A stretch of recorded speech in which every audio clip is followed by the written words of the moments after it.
Hello student, आप सबका स्वागत है हमारे यूट्यूब चैनल अक्षर ठाकरानी में। आज मैं आपके लिए लेकर के आया हूँ कक्षा 10वीं का 10वां पाठ सुभाषित रत्नानी। तो आइए पढ़ते हैं सुभाषित रत्नानी पाठ को। तो पहले ये सुभाषित है, पृथिव्यां त्रीणि रत्नानि जलम अनम सुभाषितम मूढ़े पाषाण खंडेषु रतन संज्ञा विद्यते। अगर इसका अन्वय करेंगे तो अन्वय क्या बनेगा? पृथ्व्याम त्रीणि रत्नानि सन्ति जलम अनम सुभाषितम च मूढ़े पाषाण खंडेषु रतन संज्ञा विद्यते। इसका हिंदी अर्थ क्या होगा? पृथ्वी पर 3 रत्न हैं, जल, अन्न और सुभाषित। सुभाषित माने अच्छे वचन। मूर्ख लोगों के द्वारा पत्थर के टुकड़ों में रत्न नाम दिया जाता है, यानी कि जो पत्थर के टुकड़े हैं, हीरे, मोती, जवाहरात, उनको रत्न बोला जाता है। जबकि पृथ्वी पर 3 रत्न कौन से हैं? जल, अन्न और अच्छे वचन, ये हैं। लेकिन मूर्ख लोग के द्वारा पत्थर के टुकड़ों को रत्न संज्ञा यानी कि रत्न नाम दिया जाता है। अब आता है सेकंड, प्रिय वाक्य प्रादेन सर्वे तुष्यन्ति जन्तवः तस्मात् तदेव वक्त्यम वचने का दरिद्रता। अन्वय करेंगे तो प्रिय वाक्य प्रादेन सर्वे जन्तवः तुष्यन्ति तस्मात् तदेव प्रिय वाक्यमेव वक्तव्यम वचने का दरिद्रता। प्रिय वाक्य यानी कि मधुर वचन बोलना, जंतु प्राणी तुष्यन्ति संतुष्ट होते हैं, व्यक्तिम बोलना चाहिए, दरिद्रता कंजूसी। यानी कि मधुर वचन बोलने से सभी प्राणी संतुष्ट होते हैं, इसलिए वही प्रिय यानी कि मधुर वचन बोलने चाहिए, बोलने में कंजूसी नहीं करनी चाहिए। अब आता है गुणे गौरमायति नो ऊँचे आसनम अस्थितः प्रसाद शिखर स्थितो अपि काको न गृढ़ायते।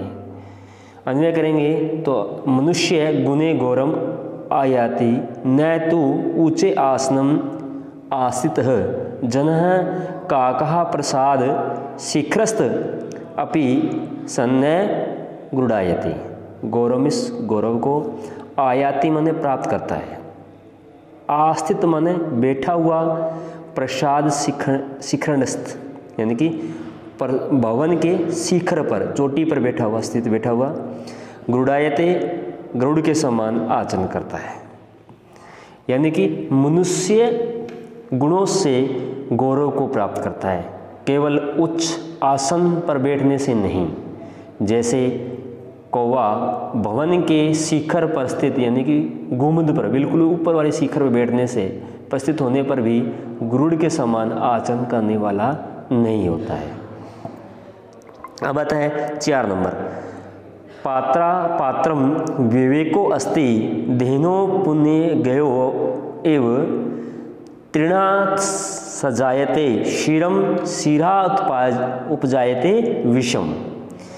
अन्वय करेंगे तो पात्र अपात्रम विवेक है धेनु उपगयो इव अस्ति तृणाद शिरम सजायते शिरात च विषम सजायते।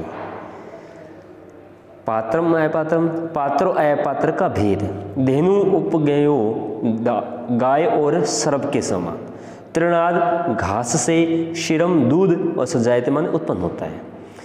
पात्र और अपात्र का भेद गाय और सर्प सांप के समान होता है। गाय को घास खिलाने से उससे दूध उत्पन्न होता है तथा सर्प को दूध पिलाने से उससे जहर उत्पन्न होता है। तो ये पात्र और अपात्र में भेद बताया है गाय और सर्प का उदाहरण देकर के। फिर आता है 5 नंबर, यथा खनन अनिक्षेत्रेण नरो वार्यदिच गच्छति तथा गुरुत्वम गुरुगताम विद्या शुशुर्धि अधिगच्छति। अन्वय करेंगे तो यथा नर अनित्रेण खनन वारी अधिगच्छति तथा एव शुशु गुरुगत्वा विद्याम अधिगच्छति। नर माने मनुष्य होता है, खनित्रेण माने कुदाल से, वारी माने पानी, और अधिगच्छति माने प्राप्त करता है, शुशु होता है सुनने की इच्छा रखने वाला, जिज्ञासु होता है, जिज्ञासु सुनने वाला की इच्छा रखने वाला, ये जिज्ञासु। तो जिस प्रकार मनुष्य कुदाल से भूमि को खोदता हुआ पानी को प्राप्त कर लेता है, उसी प्रकार ज्ञान प्राप्त करने की इच्छा रखने वाला गुरु में स्थित ज्ञान को प्राप्त कर लेता है। जिस प्रकार मनुष्य कुदाल से भूमि को खोदता हुआ पानी को प्राप्त कर लेता है, उसी प्रकार जो ज्ञान प्राप्त की इच्छा रखने वाला एक शिष्य है, गुरु होता है, जिज्ञासु होता है, वो शिष्य होता है, वो गुरु में जितना भी ज्ञान है वो प्राप्त कर लेता है गुरु से। तो इच्छा होनी जरूरी चाहिए, हर काम, कोई भी काम करने के लिए इच्छा होना जरूरी है। अब आता है 6 नंबर। 6 नंबर क्या कहता है? अजरामवर्त प्राज्ञो विद्याम अर्थम च चिंतयेत गृहीतम इव केशेषु मर्त्युयान धर्म आचरित। अन्वय करेंगे तो प्राज्ञ है अजर रामवत विद्याम अर्थम च चिंतयेत मर्त्युनः केशेषु गृहीतः एव च धर्मम आचरित। प्राज्ञ होता है विद्वान, अजरामवत होता है अहम, स्वयं अजर और अमर के समान, अर्थात स्वयं को अजर और अमर मानना। अर्थ माना धन, चिंतित विचार करना, मृत्यु के द्वारा, केशेषु गृहीतम इव मृत्यु के केस पकड़े रखने, ऐसा मानकर धर्मम आचरित धर्मपूर्वक आचरण करना चाहिए। तो हिंदी अनुवाद देखते हैं। बुद्धिमान व्यक्ति स्वयं को अजर एवं अमर के समान मानकर विद्या एवं धन की प्राप्ति का विचार करना चाहिए। बुद्धिमान व्यक्ति को क्या है? स्वयं को क्या मानना चाहिए? अजर और अमर मान करके विद्या और धन की प्राप्ति का विचार करना चाहिए, तथा मृत्यु ने केस पकड़ रखे हैं, यानी बाल पकड़ रखे हैं, अर्थात मृत्यु निकट है, ऐसा मान करके धर्म का आचरण करना चाहिए। अब आता है 7 नंबर। धन धान्य प्रयोगेषु विद्याया संग्रहेषु च आहारे व्यवहारे च त्यक्तलजः सुखी भवेत्। अन्वय करेंगे तो धन धान्य प्रयोगेषु विद्याया संग्रहेषु च आहारे व्यवहारे च त्यक्तलजः जना सुखी भवेत्। प्रयोगेषु व्यवहार या व्यापार में, आहारे भोजन में, त्यक्त लज्जा से रहित जो होता है, यानी कि लज्जा को, श्रम को छोड़ देता है। तो हिंदी अनुवाद कहते हैं धन धान्य आदि के व्यवहारों में, धन धान्य आदि के व्यवहारों अथवा व्यापार में और विद्या का संग्रह करने में तथा भोजन एवं व्यवहार में लज्जा रहित होकर सुखी होना चाहिए। अर्थात धन धान्य के लेन देन में, विद्या की प्राप्ति में, भोजन में तथा व्यवहार में जो लज्जा नहीं करता है वह सुखी रहता है। अगर लज्जा करोगे तो भूखे रह जाओगे। तो ये है 7वां। अब आता है 8वां नंबर। 8वां नंबर देखते हैं। विद्या विवादाय धनम मदाय शक्ति परेशान परिपीडनाय खलस्य साधो विपरीत मेतत् ज्ञानाय दानाय च रक्षणाय। खलस्य है, अब अगर अन्वय करेंगे तो इसका अन्वय क्या बनेगा? खलस्य विद्या विवादाय धनम मदाय शक्ति च परेशान परिपीडनाय भवति किंतु साधो एतत् सर्वे विपरीतम विद्या ज्ञानाय धनम दानाय शक्ति रक्षणाय च भवति। तो खलस्य होता है दुष्ट व्यक्ति, मदाय होता है अभिमान घमंड करने के लिए, परेशान दूसरों के और परिपीडनाय दुख देने के लिए, साधो सज्जन के। तो ये कहता है दुष्ट व्यक्ति की विद्या विवाद करने के लिए, धन घमंड के लिए और शक्ति दूसरों की पीड़ा करने के लिए होती है, दूसरों को पीड़ित करने के लिए होती है। किंतु सज्जन की ये सब विपरीत होती है। यानी सज्जन व्यक्ति होता है वो क्या करता है, सज्जन की विद्या ज्ञान देने के लिए और धन दान के लिए तथा शक्ति दूसरों की रक्षा के लिए होती है। अब देखते हैं 10वां नंबर, खल सस्रे मात्राणि परिछिद्राणि पश्यन्ति आत्मनो विलव मात्राणि पश्यन् अपि न पश्यन्ति। खल आगे में करेंगे तो खल सशेप मात्राणि अपि पर छिद्राणि पश्यन्ति परंतु आत्मानां विलभ मात्राणि छिद्राणि अपि पश्यन् अपि न पश्यति। खलमान होता है, अभी पिछली बार बताया भी था, खलमान दुष्ट व्यक्ति होता है। और परस्प मात्राणि सरसों के समान, सरसप मात्राणि यानी कि सरसों के समान। और परछिद्राणि दूसरों के दोषों को, पश्यति माने देखता है, आत्मानिस अपने, और विलभ मात्राणि यानी कि बिल के समान। बिल होता है, चूहे का बिल हो गया, जैसे बिल के मात्रा बिल के समान या बील के फल के समान। बिल पत्र होता है, बिल पत्र यानी कि बेल होती है, उसके फल होता है बिल। तो हिंदी अनुवाद है, दुष्ट व्यक्ति सरसों के समान अत्यंत छोटे से भी दूसरे के दोषों को देखता है। यह कहता है कि दुष्ट व्यक्ति होता है वो सरसों का जो बीज होता है, सरसों का बीज, उसके समान छोटे से भी दोष को दूसरों के दोषों को देखता है, किंतु अपने बील के फल के समान बड़े दोषों को देखता हुआ भी नहीं देखता है, अर्थात अपने दोषों को अनदेखा करता है। यही है कि लोग आजकल अपने अंदर झांक करके नहीं देखते हैं, दूसरों पर आरोप लगाते रहते हैं, उनके दोषों को देखते हैं। फिर आता है 10वां नंबर, शोकाराति ही परिपत्राणाम प्रीति ही विस्मरभंजनाम केन रतनम इदम सृष्टम मित्र मित्य सृक्षण दिव्यम।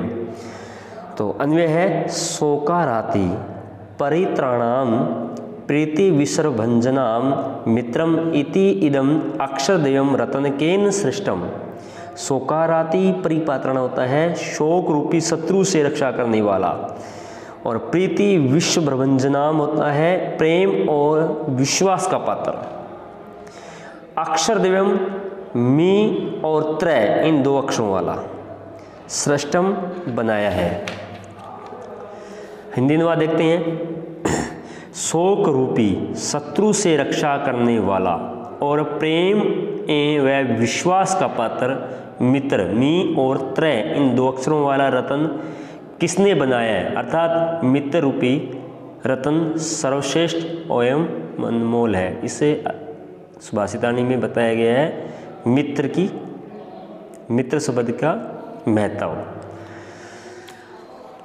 अब आता है 11 नंबर, परोक्षे कार्य हंताराम प्रत्यक्षे प्रियवादिनम वर्जेशे एतादृशम मित्रम विषव कुंभम पयोमुखम। परोक्ष माने पीठ पीछे, कार्य हंताराम होता है कार्य बिगाड़ने वाले को, प्रत्यक्षे सामने प्रकट रूप में, प्रियवादिन मधुर बोलने वाला, पयोमुखम दूध मुख जिसके मुख भाग पर दूध हो ऐसा, विषकुंभ जहर से भरे हुए घड़े को, वर्ज्यते त्याग देना चाहिए। कहता है कि पीठ पीछे काम को बिगाड़ने वाले तथा सामने मधुर बोलने वाले, जिसके ऊपर मुख पर, अर्थात ऊपर यानी कि मुख पर दूध लगाओ, ऐसे जहर से भरे घड़े समान मित्र को त्याग देना चाहिए। कुछ ऐसे मित्र होते हैं कि मुँह में मिट्ठू होते हैं लेकिन पीछे वो छुरा घोंपते हैं। ऐसे मित्रों को त्याग देना चाहिए हमको। अनुकूले, अब 12वां नंबर है, अनुकूले विधो देयम यत परिपूर्यता हरि, प्रतिकूल विधो देयम यत सर्वे हरिष्यति। अंत में क्या है, विदो अनुकूले सति देयम यत पूर्यता हरि अस्ति विधो प्रतिकूले सत्य अपि देयम यत स हरि सर्वे हरिष्यति। विदोता विधो भाग्य के, अनुकूल होने पर देयम इस देना चाहिए, प्रतिकूले विपरीत होने पर यत क्योंकि परिपूर्णता देने वाला, हरि ईश्वर हरिष्यति छीन लेगा। हिंदी में देखते हैं, भाग्य के अनुकूल होने पर दान देना चाहिए। अगर आपके पास में अच्छा पैसा है देने के लिए, दान देने के लिए, तो देना चाहिए क्योंकि देने वाला ईश्वर है। भाग्य के विपरीत होने पर भी दान देना चाहिए क्योंकि वह ईश्वर सब कुछ छीन लेगा।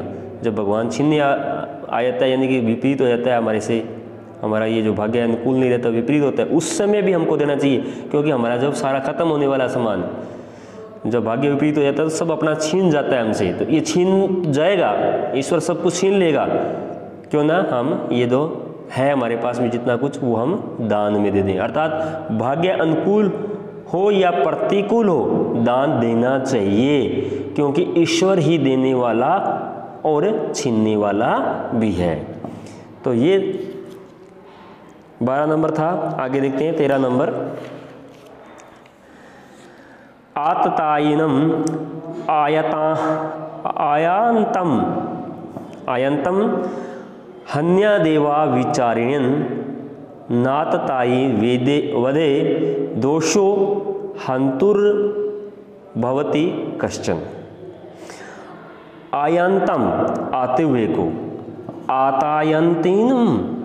आतायति को, अविचारिणम बिना विचारे को, हानियात माने मार देना चाहिए, हंतु माने मारने वाले का।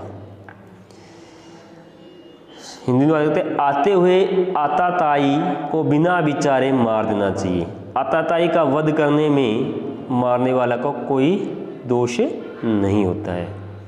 अब 14 नंबर है, गोपाल संघिक कृष्ण रामो वानर संघिक शब्दी भुक्ष सांगित को बुद्ध महात्मो ही संघी कहा।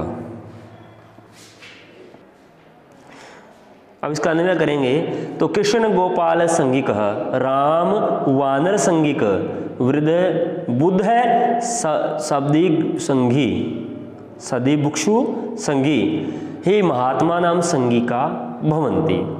गोपाल संघिक यानी कि ग्वालों के संगठन में संबंध, वानर संघिक वानरों के संग से संबंध, और समदिक्षु संघिका यानी कि श्रेष्ठ भिक्षुओं के संग से संबंध, महात्मा नाम महापुरुष।